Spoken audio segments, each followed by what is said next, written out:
12 bagay na hindi dapat gawin ng lalaki sa mga babae.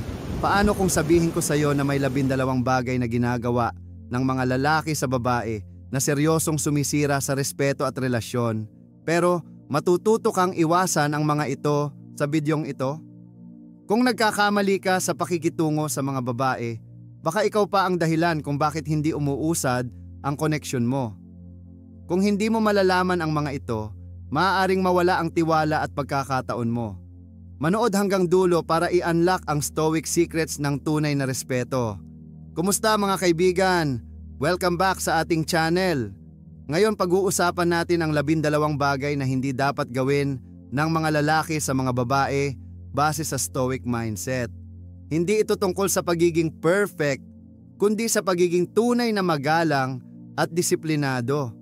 Ready ka na bang maging mas mabuting tao? Simulan natin. Una, huwag maging sobrang kontrolado. Sabi ng Stoics, ang tunay na lakas ay nasa self-control. Huwag diktahan ng babae kung ano ang dapat niyang gawin o suotin. Ang pagkontrol ay nagpapakita ng insecurity, hindi ng respeto. Bigyan siya ng kalayaan para maging tunay na maganda ang relasyon. Ikalawa, huwag magmalaki para magpa-impress. Ang Stoicism ay tungkol sa humility. Huwag magmalaki ng achievements o pera para lang magustuhan ka. Ang tunay na babae ay naaakit sa karakter, hindi sa show-off. Magpakatotoo ka lang. Ikatlo, huwag masyadong magmalaki sa pisikal na itsura niya. Oo, maganda siya, pero huwag puro hitsura ang purihin. Ayon sa Stoics, bigyang halaga ang lalim, tulad ng talino o kabaitan niya. Kung puro itsura lang, baka isipin niyang mababaw ka. Ikaapat, huwag iwasan ang honest na usapan. Ang Stoics ay naniniwala sa katotohanan. Kung may problema, huwag iwasan ang usapan dahil lang natatakot ka. Ang pagiging tapat ay nagpapakita ng maturity at respeto sa nararamdaman niya. Ikalima, huwag magmalaki sa ibang babae. Kung ikukumpara mo siya sa ibang babae o magsasabi ng marami akong options, nawawala ang respeto. Ang stoic mindset ay tungkol sa loyalty at focus sa kung sino ang nasa harap mo. Ika-6, huwag magmalaki sa oras niya. Ang oras ng babae ay mahalaga. Huwag siyang paghintayin o i-cancel ng last minute.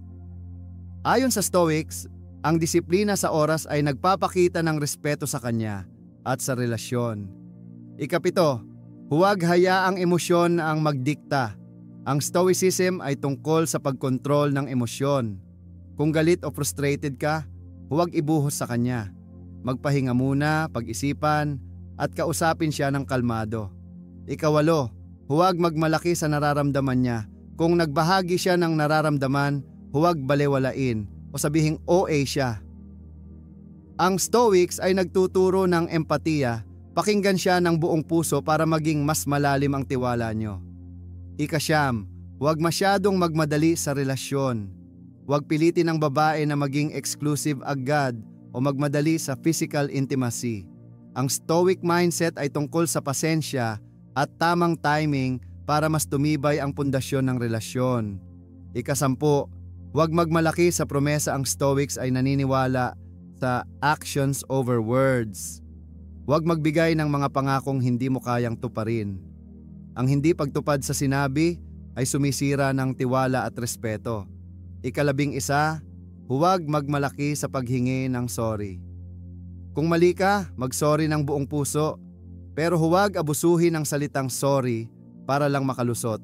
Ang Stoicism ay tungkol sa pag-aayos ng pagkakamali, hindi pagtakip nito. Ika-12, huwag iwasan ang sariling pagpapabuti. Ang tunay na lalaki ay patuloy na nagpapabuti sa sarili ayon sa Stoics. Huwag magmalaki sa status quo, magbasa, matuto at maging mas mabuting tao para sa kanya at sa sarili mo. Ayan ang 12 bagay na hindi dapat gawin ng lalaki sa mga babae base sa Stoic mindset. Ano ang pinaka natutunan mo ngayon? I-share mo sa comments at huwag kalimutang i-like at i-subscribe ang channel para sa mas maraming life-changing tips. Hit the notification bell para updated ka sa mga susunod nating video. Salamat sa panonood mga kaibigan. Kung gusto mong mas pag-aralan ang Stoic mindset, check out ang mga related videos sa screen. Stay respectful and keep growing. Paalam.